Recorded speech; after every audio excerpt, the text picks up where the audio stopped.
Hello, Bill Jordan here. I'm at 201-790-3368. I do candid video interviews. If you're a painter, a sculptor, or a candlestick maker, this is where you need to be. People buy from people they know. The best way for them to know you is with my candid video interviews. It resonates with them on the soul level. That's the deep subconscious mind, the deep collective unconscious.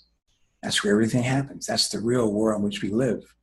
You know, the world in which we live is tainted by our cerebral cortexes, or whatever you want to call that stuff, right? So now I'm having this conversation, you know, with you about me, with myself about this thing called the who's and the what's. So now, what is a landscape? So notice I said, what is a landscape? Landscape painting, what is that? What is that, right? Now, there are different types, there are different guys who make landscapes, right? Like the different guys who make cars. So it's like this here. In the world of cars, would you prefer a Ford or a Lamborghini or a Maserati or a Bentley or a Rolls Royce? Let's say a Rolls Royce. So you have the Ford model, the Pinto, that horrible car, and the Rolls Royce. Did you know that you never see a Rolls Royce being towed? Did you know that? What they do, they send for this big truck.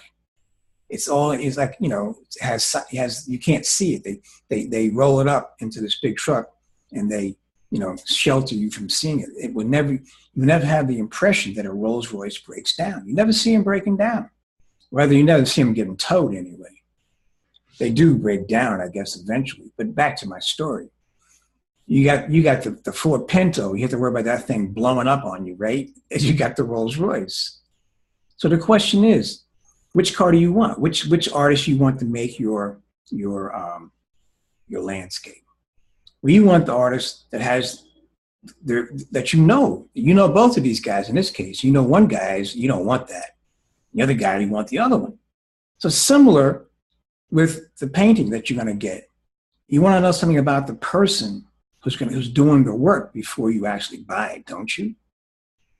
People buy from people they know, right? Which means people buy from people they like and trust. That's what that means. So now you would want to buy the Pinto because you know if you buy the Pinto, you're going to get blown up. You don't want to get blown up. You want to ride in style and luxury and comfort in the freaking Rolls Royce, right? And prestige. You know, that's what you want, don't you? Yes. So what I'm getting at is one situation is where, you know, you're going to get whatever the function of the portrait is. See, the portrait I'm curious what the function is, other than just to say that it's a remembrance of an external event. Maybe it's, you know, because of the way in which we live today, because we're so alienated from, you know, the environment. We need remembrances of what a landscape looks like. Maybe that's the purpose. I don't know.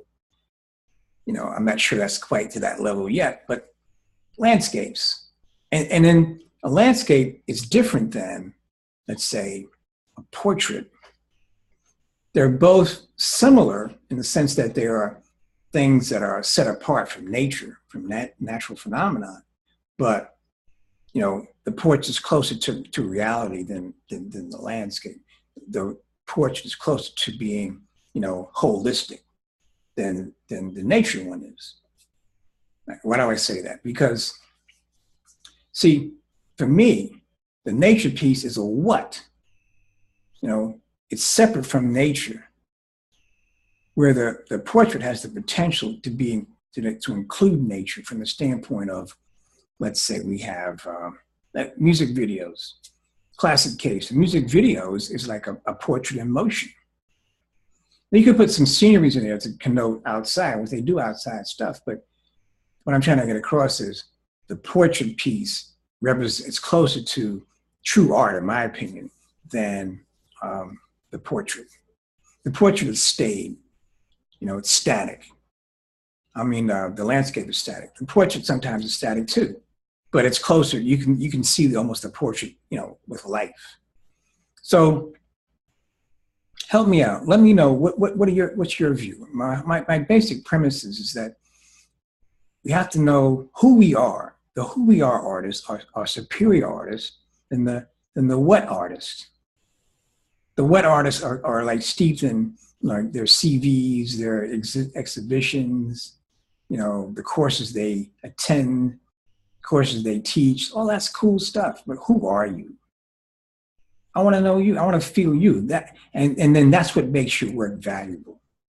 And it also, you know, it carries on. When you leave the plane, people will know who you are because you have documentation, video documentation of who you are, not what you did.